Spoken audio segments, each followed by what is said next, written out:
제목은 샬롬이라고 되어 있지만 이건 히브리어로 샬롬이라 있고요. 그냥 한국말로는 번역된 건 성경에는 평안이라고 되어 있습니다. 평화, 평안 이런 걸로 이렇게 되어 있는데 거기에 대해서 좀 우리가 보도록 하겠습니다. 율법적 신앙으로 우리가 율법주의로 율법에 의해서 우리가 평안을 찾으려고 하면은 그건 제한적이라는 걸 또 우리가 아시면 되겠고, 그래서 우리가 율법 아래에서 샬롬보다도 은혜 아래에서 평안을 더 추구하고 그걸 바라보며 나가면 좋겠다 싶습니다. 그러니까 평안이란 거 할 때 보통 평안, 뭐 평화로다, 뭐 찬송가도 있고 그러는데, 그렇게 할 때 뭐 고난이 없는 상태를 이 평안이라는 것, 평화라는 것, 그러니까 고난이 없는 상태를 말하는 것으로 알고 있는데 그렇지 않다는 거죠. 우리가 우리가 살아가면서 우리 삶에 부딪힘이 없고 그냥 고요하기만 한 그런 평안이 있는 게 아니죠. 우리는 하루하루 살면서도 많은 것에 부딪히고 평안을 빼앗기도 하고 빼앗기기도 하고 또 평안을 유지하기도 하고, 그런 삶을 우리가 이 세상에서 살고 있고 매일매일 그런 부딪힘 속에 우리가 살고 있는 것이죠. 그래서 우리가 나는 그런 우리 삶에 부딪힘 없이, 내 삶에 부딪힘이 없이 고요하기만 한다는 그런 평안이 우리에게 있지는 않다는 것이죠. 한 치 앞을 알 수 없는 것이 우리라고 이렇게 얘기하는데, 그런 한 치 앞을 알 수 없는 그런 한복판에서도 그러나 우리는 얼마든지 평안을 누릴 수가 있다는 거죠. 인간의 이해를 초월하는 우리 그리스도인의 우리 인간의 이해를 초월하는 그런 평안, 그거야말로 세상이 주는 것이 아니고 바로 예수님이 주는 것이다, 이렇게 말씀을 오늘 해주고 있습니다. 우리가 고통 속에서도 평안이 실 수 있다는 것이 상식적으로는 말이 되지 않죠. 고통이 있는데 어떻게 그 고통 가운데, 내가 그 고난 가운데 어떻게 편안히 쉴 수 있는가, 상식으로는 우리가 이해할 수 없고 말이 되지 않는다라고 말하는데, 그런 상식을 초월하는 우리 그리스도 예수 그리스도 안에 있는 우리들에게는 얼마든지 가능한 일이다라고 말씀을 하고 있습니다. 세상은 이 평안이라는 것을 어떻게 정의하냐면은 상황에 따라 그 평안을 정의합니다. 내가 어떤 상황에 아무런 문제가 없고 있으면 그냥 평안하다라고 정의를 하죠. 그러나 아무리 외부 환경이 바뀐다 할지라도 마음속의 어지러움이 또 완전히 사라지지는 않죠. 외부 환경이 좋게 변할지라도, 바뀌는다 할지라도 우리 마음속의 어지러움은 완전히 사라지지 않습니다. 오직 예수님만이 우리 마음속의 고통을 평안으로, 평강으로 영원히 바꿔줄 수 있는 분이 바로 예수님이라는 것을 우리가 아시면 되겠습니다. 먼저 주님의 평안을 품으면, 우리가 주님의 평안을 우리가 품으면 외적인 환경이야 얼마든지 바뀔 수 있다는 것, 성경에서 우리가 알고 있고, 또 예수님이 원하는 변화는 언제나 안에서 시작하는 것이지 밖에서 시작하는 것이 아니라는 것입니다. 평안을 주제로 열렸던 미술대회가 있었답니다. 그러니까 평안이라는 주제로 그림을 그리세요라는 미술대회가 있었는데, 그러면서 이제 그 평안이 주제니까 이 평안이라는 이 표현을 가장 잘 표현한 사람이 이제 대상을 받는 그런 미술 대회가 있었는데, 많은 사람들이, 그런 미술가들이 그림을 하나같이 고요하고 또 한가로운 장면으로 뭐 푸르른 하늘 위에 떠다니는 구름, 하얀 구름, 또 까만 구름이 아니고 하얀 구름, 파란 하늘에 하얀 구름, 그런 걸 그린다든지, 아니면은 아침에 떠오르는 그 장엄한 태양을 그리든지, 아니면은 달빛 아래 비춰지는 그 호숫가에 달빛 빛이 비춰지는 그런 호수를 그린다든지, 대부분 많은 미술가들이 그러기에 참여했던 사람들이 그런 그림을 하나같이 다 그렸다는 것이죠. 그런데 심사위원들이 특이한 작품 하나에 모두 다 발을 다 머무른 것이죠. 이 작품은 그냥 그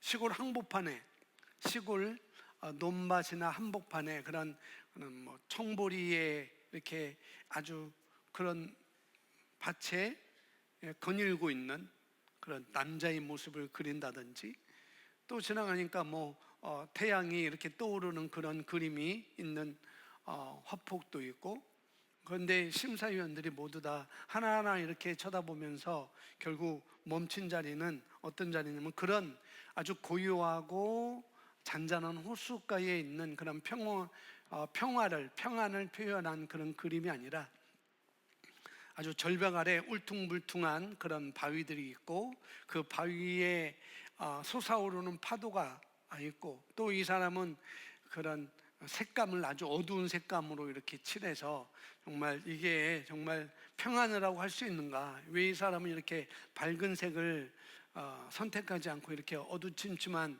그런 것을 선택하고 절벽을 선택하고 그 절벽 아래 바위에 부딪히는 파도들을 이렇게 그려냈을까.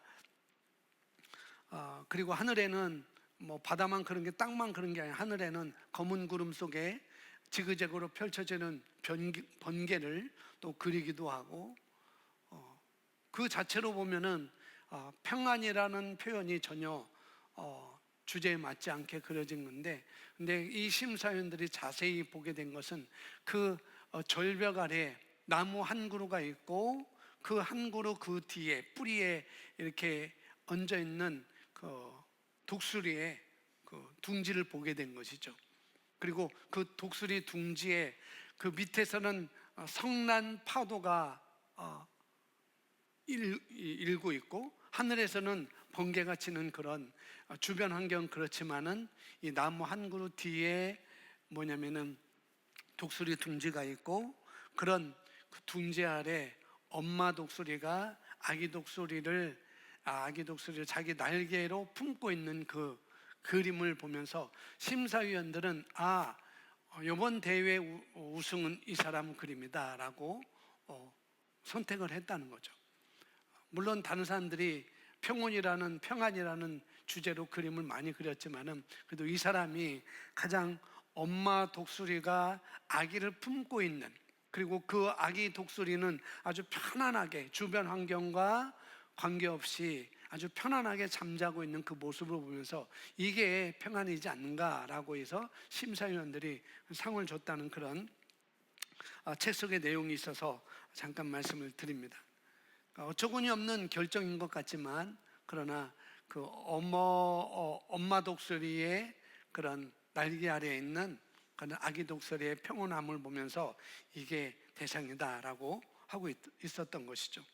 바로 우리 예수님께서 주시는 평안이 그런 평안이지 않을까? 그보다 더한 평안이 될 수도 있겠죠. 시편을 보면은 예수님은 하나님은 나의 요새시고, 하나님은 나의 산성이시고, 하나님은 나의 도움이시고, 하나님은 나의 피난처시고, 하나님은 나의 반석이시고, 그런 것들이 굉장히 많이 나오고 있는데, 신약에서는 요한복음 14장 27절에 예수님이 말씀을 하고 계십니다. 함께 있습니다. 평안을 너희에게 끼치노니 곧 나의 평안을 너희에게 주노라. 내가 너희에게 주는 것은 세상이 주는 것과 같지 아니하리라. 너희는 마음에 근심하지도 말고 두려워하지도 말라. 아멘. 마치 그 성남파도, 밑에서는 성남파도가 일고 있고, 위에서는 번개가 치는 그런 주변 환경에는 불구하고 그 엄마 독수리의 날개 아래 고이 잠을 자고 있는 아기 독수리의 그 평안함. 근데 예수님은 내가 너에게 주는 것은 세상이 주는 것과 같이 아니하니라 라고 말씀합니다. 그러니까 우리가 세상에서 평안이라 할 때 마음이 두렵지 않고, 또 잔잔한 호수와 같은 그런 상태를 평안이라고 우리가 알아왔잖아요. 이게 평안이지 않느냐, 이게 평온한 상태가 되지 않느냐라고 그렇게 우리가 알아왔는데, 그러나 우리가 그리스도 예수 안에서 자녀로서의 평강은 그런 것이 아닌 것을 우리가 알 수 있다는 거죠.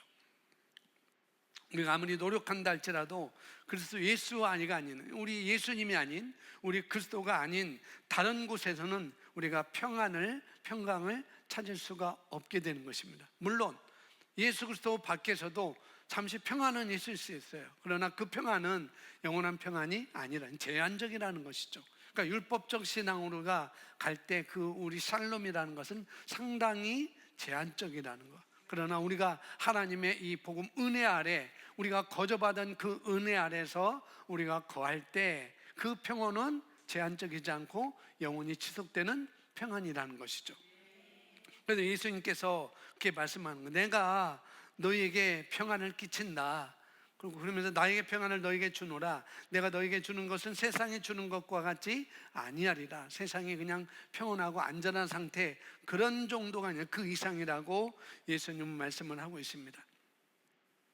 어떤 상황 가운데서도 우리가 평안으로 살 수 있는 그런 능력을 예수님이 말씀하고 있어요. 어떤 상황에서도 우리가 두려워하지 않고, 또 어떤 상황 가운데서도 우리가 평안으로 살 수 있는 그런 능력을 예수님이 말씀을 하고 계신 거죠.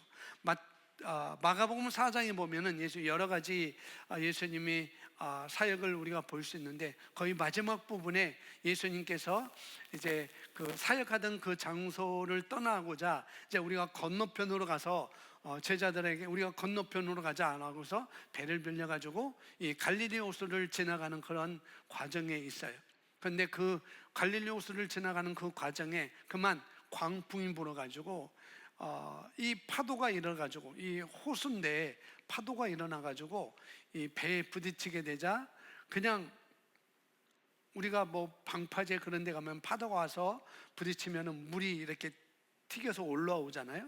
역시 광풍이 불으니까 그 파도가 배에 부딪혀가지고 그 부딪힌 파도, 호수의 물들이 배에 들어오게 되자 이제 제자들에서 우리가 죽게 되었는데 예수님은 잠만 주무신다. 그래서 예수님은 그런 광풍 속에서도 그 앞에 고물에 베개를 삼아서 주무시더라라고 말씀하고 있어요. 예수님이 주시는 평안은 그런 평안이라는 거죠. 아무리 광풍이 분다 할지라도, 외부적으로 어떤 것이 있는다 할지라도 예수님께서는 그냥 고문에서 베개를 베고 주무셨던 것처럼 우리에게 주시는 평안이 바로 그런 평안이다라고 말씀을 하고 계신 거죠. 이것이 바로 예수님이 우리에게 주시는 평안입니다. 그런 제자들은 지금 이리 뛰고 저리 뛰고 예수님을 깨우려고 요란소란하고 있는데, 예수님은 그냥 평안히 잠을 주무시고 계셨던 것. 그러니까 주님께서 요한복음 14장에 27절에 주는 내가 너에게 평안을 준다는 그 평안이 그런 평안이라는 거죠. 세상에 줄 수 없는 평안이라는 거죠. 주님은 풍랑 가운데서도, 그 한가운데서도 평안하셨어요. 그래서 같은 상황에서도 제자들은 안전하게, 그래서 같은 상황이 있지만은 예수님은 또 자기만 그냥 평안한 상태 아니라 제자들에게도 보호하시고 또 절대적인 평안을 주셨던 것을 우리가 볼 수가 있습니다. 그래서 시편에 이런 사실을 아주 아름다운 표현으로 이렇게 시를 썼는데, 시편 91편 예수님의 그런 고난을 또 이렇게 말씀하는 것인데, 1절에 보면 이렇게 말씀하고 있어요. 지존자의 은밀한 곳에 거주하며 전능자의 그늘 아래 사는 자여라고 말씀하고 있습니다. 자, 이 말씀은 우리가 이 세상에서 어떤 문제나 위기 가운데 있을지라도, 우리가 이 세상 살면서 어떤 문제나 위기가 있을지라도 하나님께서 우리를 보호하시고 돌보시겠다는 약속을 해주는 것입니다. 우리가 성령 안에서, 우리 예수 그리스도 안에서 우리는 지극히 높으신 분의 은밀한 곳에 우리는 위치하고 있다는 거죠. 그 엄마의 그 엄마 독수리 날개 아래에 새끼 독수리가 위치하고 있는 것처럼 바로 예수 그리스도의 평안에 평안의 그 날개 아래 우리가 위치하고 있다는 것, 그것을 시편에서 그렇게 아름답게 표현하고 있습니다. 우리가 지극히 높으신 분의 은밀한 그늘 아래 우리가 살고 있다라고 이렇게 말씀하고 있습니다. 그것이 시편 기자가 할 수 있는 최고의 표현이었죠. 지존자의 은밀한 곳에 거주하며 젖는 자의 그늘 아래 사는 자여라고 이렇게 표현했습니다. 그리고 4절에 그가 너를 그의 깃으로 덮으시리니, 마치 독수리가 새끼 독수리를 덮는 것처럼 그가 너를 그의 깃으로 덮으리니 내가 그의 날개 아래 피하리로다. 그의 진실함은 방패와 손방패가 되시나니. 아멘. 그러니까 우리 주님의 날개 아래보다도 더 안전한 곳은 없다는 것입니다. 우리 주님의 날개 아래. 그러니까 세상이 아무리 우리를 잡아먹을 듯 우리에게 달려들어도 우리는 주님께 은혜를 구할 수 있으니 정말 아무런 걱정이 없고, 주님의 은혜 아래 또 우리가 구할 수 있으니 너무나 걱정이 없는 것이죠. 그래서 우리가 그리스도 안에 있다는 것, 우리가 그리스도 안에 있다는 것은 정말 여기서 말하는 하나님의 은밀한 장소인 그의 안식과 보호 가운데 있다는 것을 여기서 말씀을 해주고 있습니다. 다윗도 우리 주님께 그런 은혜를 구했던 것을 볼 수가 있습니다. 57편 1절인데요, 함께 읽습니다.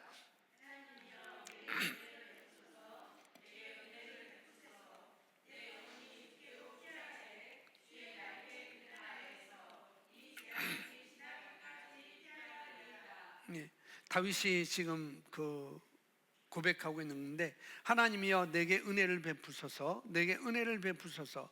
내 영혼이 주께로 피하되 주의 날개 그늘 아래에서 이 재앙들이 지나갈까지 피하겠습니다 라고 고백하고 있습니다.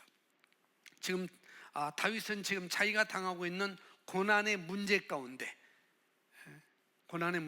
많은 대적이 있었고, 사울 왕의 죽음이 있었고, 또 아들 압살롬의 죽음, 압살롬의 반역이 있는 그런 많은 문제 가운데 내가 하나님께 피하겠다, 나는 하나님께 피하겠다, 그렇게 말하고 계속해서 나는 하나님 앞에 나가서 하나님의 날개 그늘 아래 내 인생을 맡기겠습니다 라고 이렇게 고백을 하는 것이죠.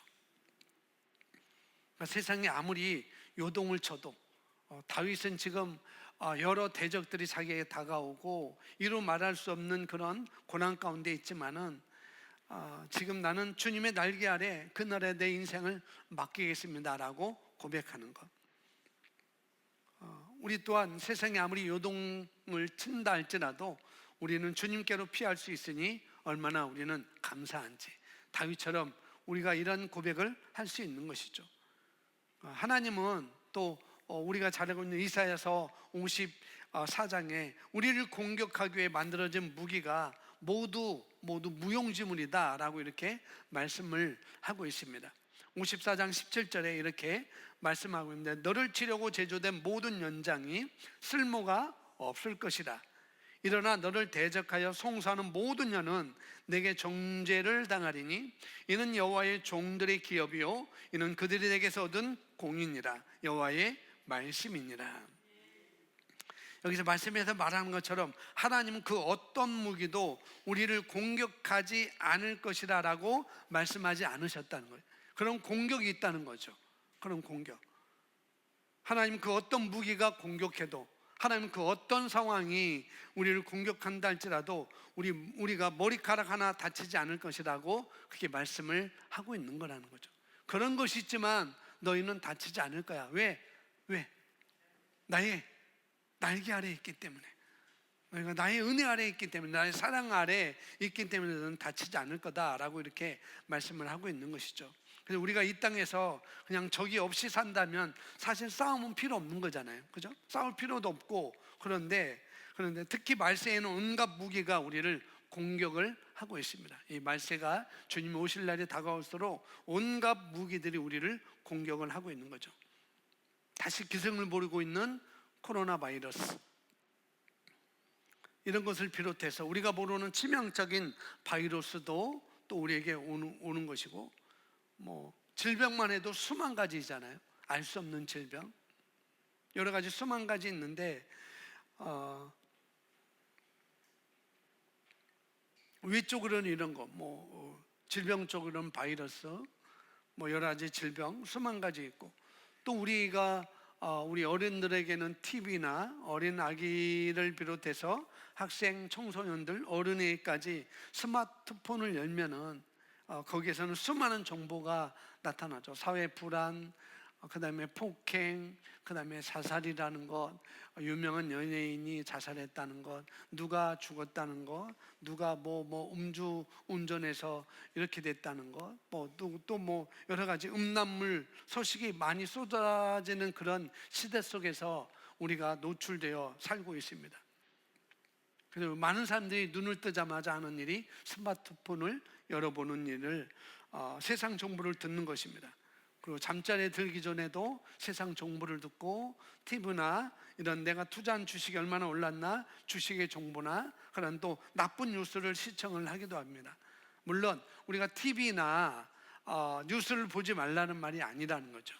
우리가 단지 가장 먼저 예수님의 말씀을 우리가 묵상하고, 예수님을 생각하고, 예수님의 말씀을 묵상하고, 또 하루를 시작하라는 말이 여기서 지금 제가 드리는 말씀이고, 성경에서 우리에게 해주는 말씀입니다.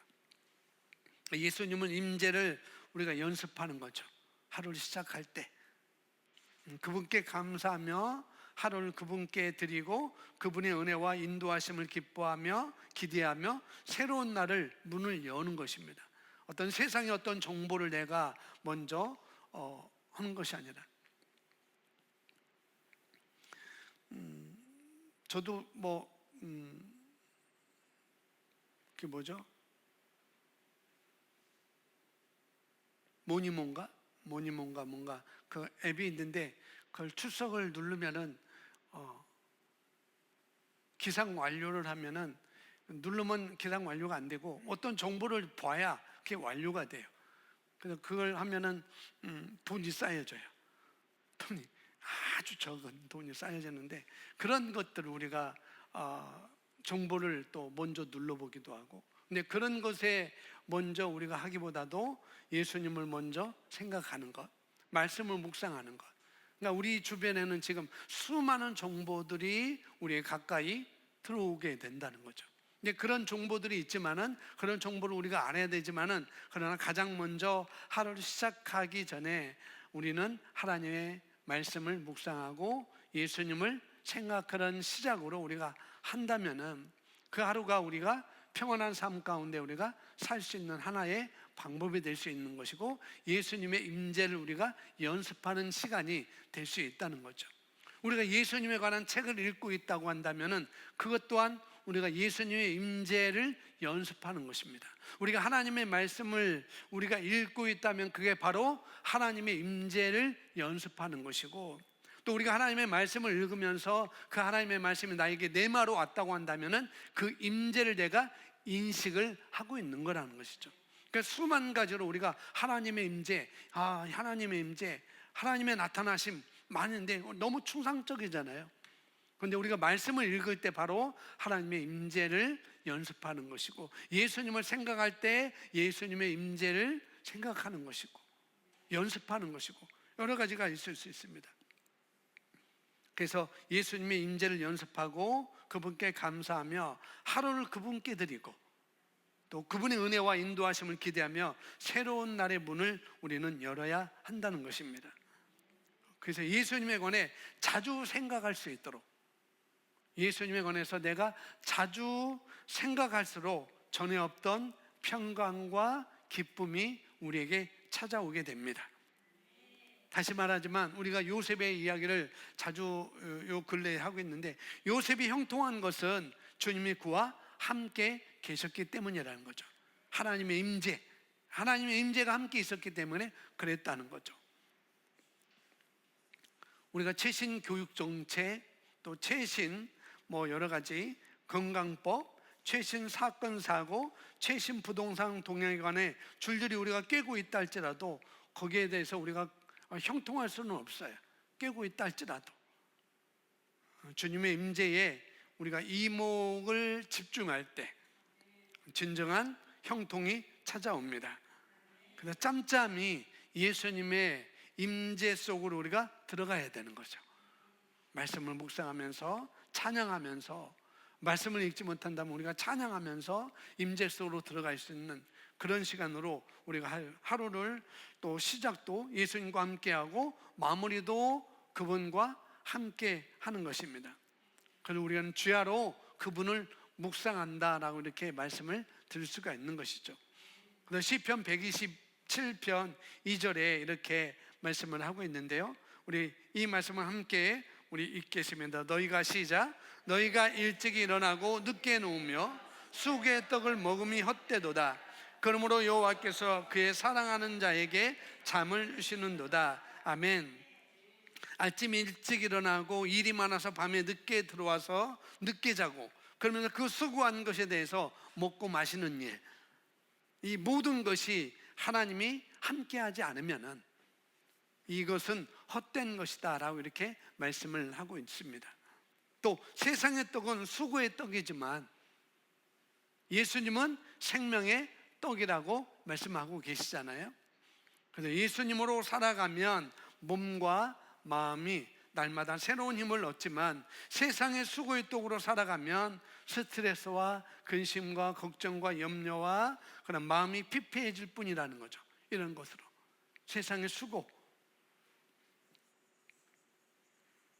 그러면서 여기 단잠이 하나님이 주시는 선물이다 라고 이렇게 말씀을 하고 있어요. 정말 놀랍지 않습니까? 단잠을 자는 것이 하나님이 주시는 선물이다. 밤마다 잠을 설치는 사람에게 최고의 처방전은 누구예요? 예수님의 임재예요. 예수님의 임재 연습. 내가 잠을 못 자고 있다 그러면은 예수님의 임재 연습을 많이 하시면 됩니다. 그것은 찬양으로도 될 수 있고, 그것은 예수님을 생각하는 거. 그냥 딱 네 가지 그림. 예수님이 십자가에서 이루신 네 가지 사역, 죽으시고 장사되시고 부활하시고 승천을 통해서 내게 이루신 일을 그냥 묵상, 십자가에서 내가 함께 죽었지, 내가 함께 일어났지, 내가 함께 그 자리에 앉아있지, 그리고 그 자리에 앉아있으면 나는 다스리는 그런 존재이지라고, 그런 것들을 묵상하면서 우리가 살아갈 때 정말 새로운 힘을 우리가 얻을 수 있습니다. 너희가 일찍 일어나고 늦게 누우며 수고의 떡을 먹음이 헛되도다. 그러니까 세상에서 우리가 하는 모든 그런 것들은 우리가 해야 되지만은 거기에 너무 연연하고 거기에 너무 몰입하고 그런다면 우리가 우리 마음이 피폐해질 수밖에 없다라고 이렇게 말씀하고 있습니다. 여호와께서 그의 사랑하는 자에게는 잠을 주시는도다. 잠을 잔다는 것, 잠을 준다는 것. 어떤 분은 하나님은 사랑하는 자에게 잠을 주신다고 하니까 예배 시간에도 잠을 자는 분들이 많이 있는데 그런 선물이 아니에요. 그건 어떻게 보면 마귀가 내가 말씀을 듣지 못하도록, 내 성장을 하지 못하도록 주는 것입니다. 나에게 그렇게 자꾸 주는 것이죠. 뭐냐면은, 그러므로 여호와께서 그의 사랑하시는 자에게 잠을 준다는 것이 뭐냐면은, 그게 다른 게 그냥 ABCN도 잠자고 어디 가서 잠자고 그런 게 아니라, 이건 뭐냐면은 그분의 안에서, 말씀 안에서 쉬라는 거예요. 말씀 안에서 쉬라는 거. 사랑하는 자에게 잠을 주시는다. 여호와께서 세상에 수고의 떡을 먹는 것이 아니라 하나님의 생명의 떡을 먹는 자에게는 쉼을 준다라고 말씀을 하고 계신 거라는 거죠. 안식하라는 거예요. 어디서 안식하느냐? 수고의 떡을 먹음으로 내가 안식할 거냐? 아니면 생명의 떡을 먹음으로 내가 안식할 거냐? 하나님은 그의 사랑하는 자에게 안식을 주는데 뭘 통해서? 하나님의 말씀을 통해서, 하나님 안에서 안식을 준다, 그 쉼을 준다라고 말씀을 하고 계신 겁니다. 그래서 우리가 갖고 있는 불면증은 하나님에게서 오는 것이 아니라는 것도 우리가 알 수가 있는 것이죠. 하나님은 언제나 우리에게 단잠을, 안식을 주십니다. 아멘. 그래서 우리가 또 여기 보면은 우리가 잠언서 4장 20절, 21절, 22절 했는데 우리가 보고 듣는 것을 조심해야 된다라는 그런 말씀을 우리에게 하고 있습니다. 지혜자가 그렇게 말합니다. 20절 있습니다. 내 아들아 내 말에 주의하며 내가 말하는 것에 내 귀를 기울이라. 그것을 내 눈에서 떠나게 하지 말며 내 마음속에 지키라. 그것은 얻는 자에게 생명이 되며 그의 온 육체의 건강이 됨이니라. 아멘. 하나님은 보고 듣고, 하나님은 보고 듣고 마음에 품는 것을 조심하라고 말씀하고 있어요. 내 귀로 듣고 내 눈으로 보고 내 마음으로 품는 것을 조심해야 된다, 그렇게 말씀하고 있습니다. 우리 귀로는 예수님의 은혜로운 말씀만 듣고 우리 눈으로는 그분의 임재를 바라보는 것이고 또 우리 마음으로는 그분의 안에서 보고 들은 것을 묵상을 해야 된다는 거죠. 내 귀로는 은혜의 말씀을 듣고 내 눈으로는 그분의 임재를 우리 바라보고 내 마음으로는 그분이 내 안에 오신 것, 내게 이루신 것을 묵상하며 살라라는 그런 말씀의 의미를 우리에게 해주고 있습니다. 이것이 내 말에 주의하며 라는 말씀의 의미예요. 귀로는 말씀을 듣고 눈은 그분의 임재를 바라보고 마음으로는 그분의 말씀을 내가 묵상하는 것, 이 일에 주의하라 라고 그렇게 말씀을 하고 있습니다. 요한복음 1장 10절에 우리가 잘 알고 있는 말씀이죠. 예수님은 육신이 되신 하나님의 말씀입니다. 그렇죠? 그분께서 주목하는 것이 곧 하나님의 말씀에 주목하는 것입니다. 육신이 되어 우리 가운데 오셨어요. 예수님은 그 요한복음 1장에는 하나님의 말씀에 대해서, 요한일서 1장에서도 하나님의 말씀에 대해서 말씀하고 있어요. 그러니까 예수님은 육신이 되신 하나님의 말씀이니까 어떻게 해요? 우리가 그분께 주목하는 것이 뭐예요? 하나님의 말씀에 주목하는 것입니다. 그러니 예수님을 바라보는 것이 정말 중요한 것이죠. 그분을 바라보면 그분의 모습으로, 고린도후서 3장 18절에 있는 것처럼 그분의 모습으로 우리는 점점 변모하여서 은혜와 진리로 우리는 충만해진다는 것. 그래서 눈과 귀를 주님께로 향하면, 우리 눈과 귀를 주님께로 하면은 그분이 우리의 생명이요 건강의 근원이 되어 주십니다. 성경은 예수님을 보고 그분의 말씀을 들으면 육체가 건강해진다고 분명히 말씀을 하고 있어요. 예수님을 보고 그분의 말씀을 들으면 들을수록 우리 몸은 더 건강해집니다. 우리의 유한한 육체의 부활의 생명과 능력이 충만해지는 것이죠. 유한한 육체의 건강, 이것도, 이 생명도 우리가 충만해집니다. 그래서 우리가 세상 소식만 듣고 또 보고 들으면은 몸이 약하고 우리는 피곤해질 수밖에 없어요. 세상 소식 많이 들어보세요. 정말 피곤합니다. 이 사람도 이렇게 하고 저 사람도 이렇게 하고, 이게 뭐 하는 짓들이야. 아주 재밌죠. 근데 우리 마음만 피폐해지고 피곤해져요. 그러니까 세상 소식에는 어떤 영향이 있지만은 그건 한정적입니다. 지속되지 못해요.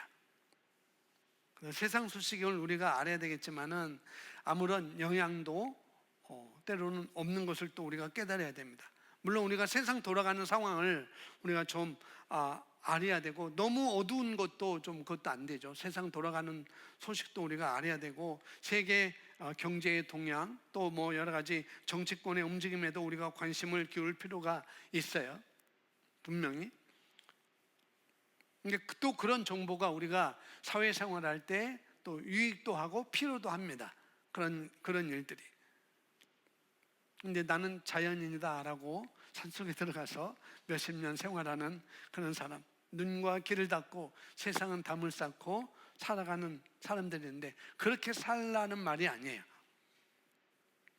하지만 세상 소식을 과다 우리가 섭취하면, 너무 많이 섭취하면 몸과 마음이 다 상할 수밖에 없다는 것이죠. 물론 알아야 되지만 그렇습니다. 세상의 소식은 우리에게 살롬을 줄 수 없어요. 스트레스를 줍니다. 마음에 상함을 줘요.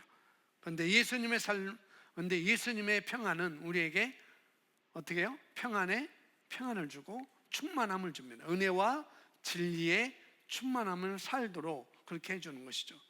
그래서 여기 보면은 예수님의 샬롬이 스트레스를 몰아냅니다 라고 써놨습니다.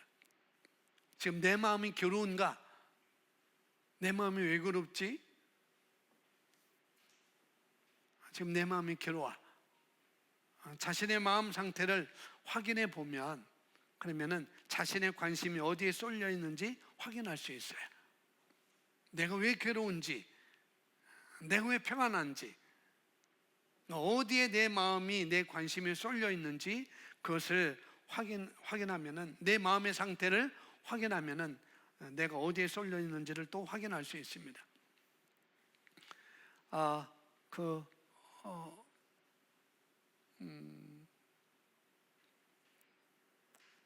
굿닥터라는 책이 있어요.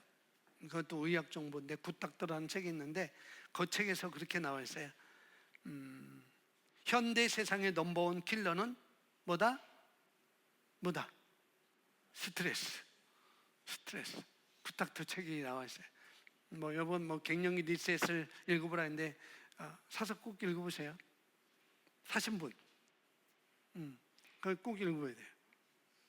여성분들은 다 읽어야 돼요. 50대도 읽어야 돼요. 60대도 읽어야 돼요. 30대도 읽어야 됩니다. 꼭 읽어보세요. 많은 분량이 아니까 조금씩 한 달간 이렇게 또 읽어보시면 됩니다. 그 책 들고 커피숍 가면 하루 다 읽을 수 있어요. 아주 유용한 책입니다. 그리고 그 책 다 읽으면은 굿닥터라는 책이 있습니다. 그 책 읽으면 우리 그 몸에 대한 거. 나중에 갱년기 리셋 그것만 나오는, 나중에 우리가 이 갱년기를 위해서 우리가 식단을 어떻게 해야 되는지 그것까지 다 나와 있어요. 갱년기 리셋 아주 유용한 책입니다. 읽어보시면 좋겠습니다. 이 굿닥터라는 책에 이런 문구가 있습니다. 현대 세상의 넘버원 킬러는 바로 스트레스다라고 이렇게 써 있습니다. 닥터조 이야기, 그다음에 닥터3 영상을 보면은 혈압이 높은 환자들의 식단에는 나트륨과 설탕 그리고 콜레스테롤 함유량을 줄인다고 이렇게 많이들 얘기를 하고 있습니다. 하지만은 환자의 스트레스 수치는 줄일 수 없다는 거죠.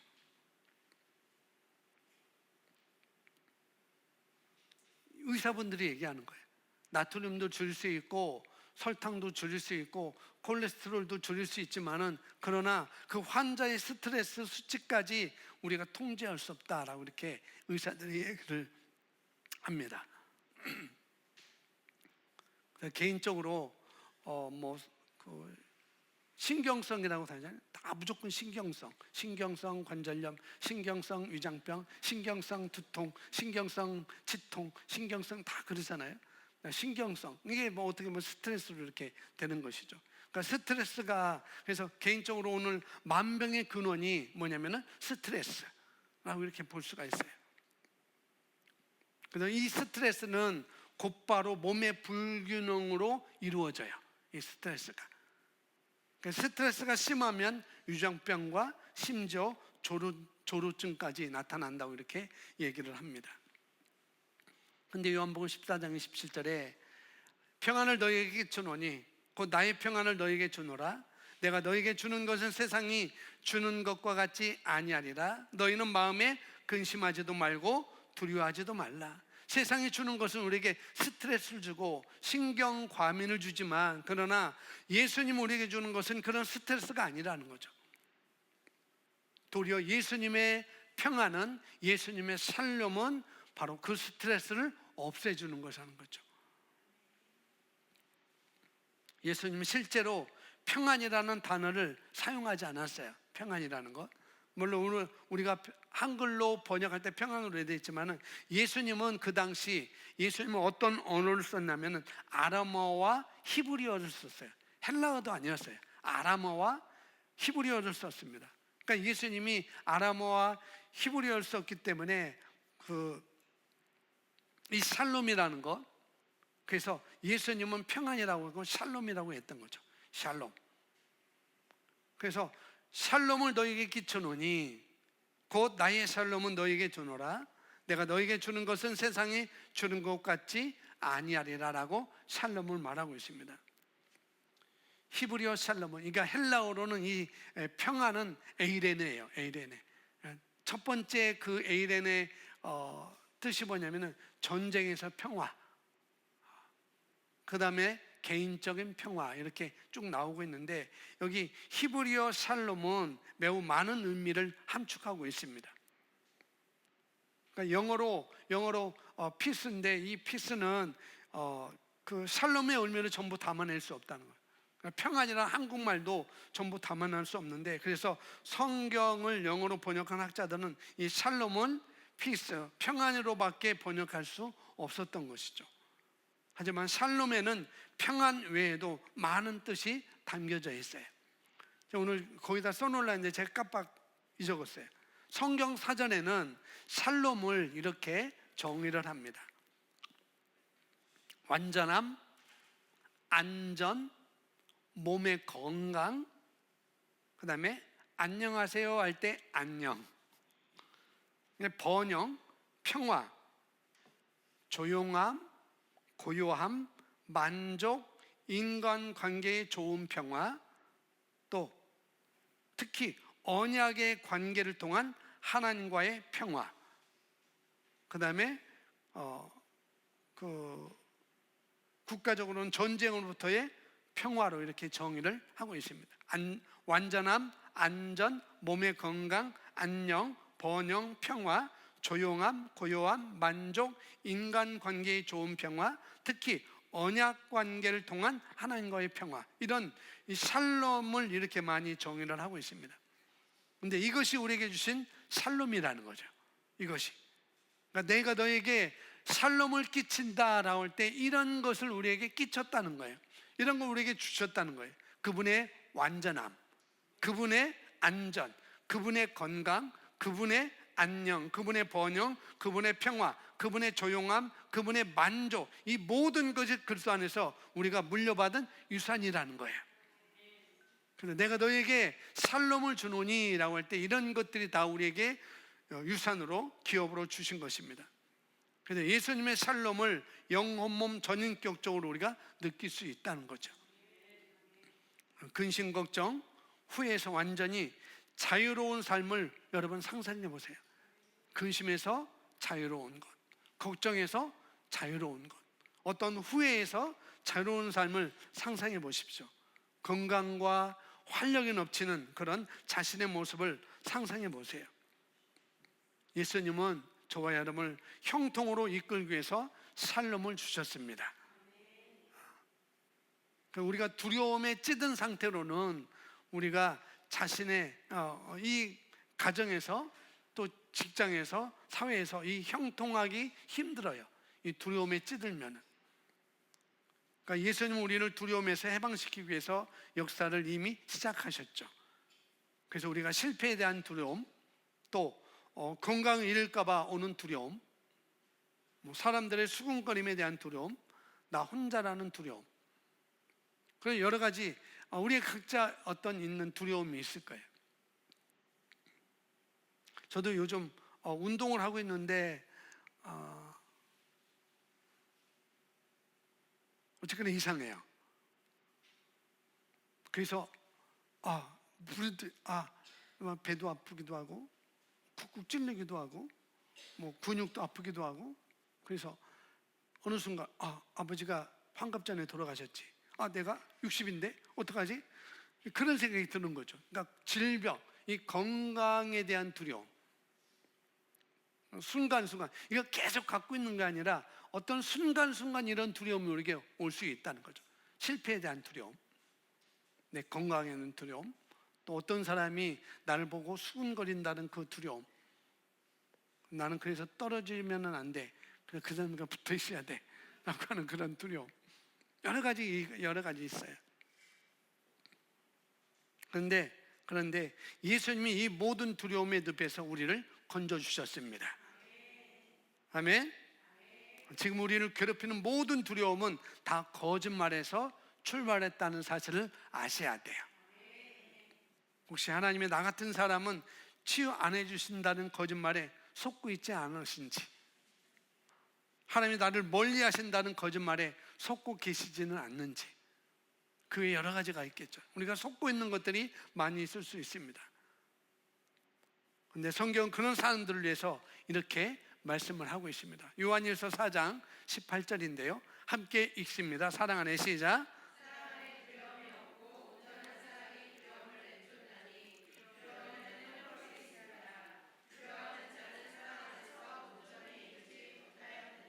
아멘.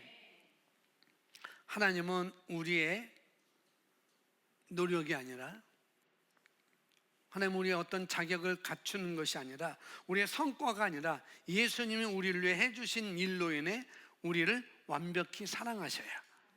아멘. 우리가 뭘 해서 사랑한 게 아니라는 거예요. 예수님이 이미 해놓으신 그 일로 인하여서 하나님 우리를 사랑하십니다. 그 사랑하는데 완벽히 사랑하셔요. 좀 부족한 게 아닙니다. 그래서 예수님이 은혜를 알고 나면, 예수님의 은혜를 알고 나면 모든 두려움과 또 거짓말, 의심, 걱정이 우리는 다 사라지게 되어 있습니다. 하나님은 예수님을 통해 우리를 의롭게 세우셨어요. 이 사실을 알면 예수님의 완벽한 평안, 샬롬을 우리가 얻고 인생의 모든 영역에서 우리는 형통할 수 있습니다. 은혜 자체이신 우리 예수 그리스도를 믿는 사람은 하나님과의 절대적 화평, 화목을 우리가 누리게 되어 있습니다. 그래서 은혜의 새 언약을 다른 말로 화목의 언약이라고 또 이렇게 말씀하고 있어요. 너희를 화목케 하는 직분을 주셨다고 그랬잖아요. 화목의 언약이라고 또 이렇게 말씀하고, 화평의 언약이라고 또 이렇게 말씀합니다. 그래서 우리는 우리 자신의 의가 아닌 예수님의 의로, 예수님께 해주신 의로 우리 하나님 앞에 우리는 떳떳이 설 수 있습니다. 내 행위에 집착하는 그런 율법적 신앙은 이런 평안, 샬롬이 없다는 거죠. 열심히 애써가다가도 막상 어려움에 닥쳐 내 노력이 실패할 때, 내가 어떻게 해왔던 것이 실패할 때 여지없이 무너지고 마는 것이죠. 율법 인생은 불안과 그래서 두려움밖에 없어요. 율법적인 신앙의 율법 인생은. 하나님은 예수님으로 인해 우리에게 이렇게 말씀하십니다. 이사야서 54장 9절에 이렇게 말씀합니다.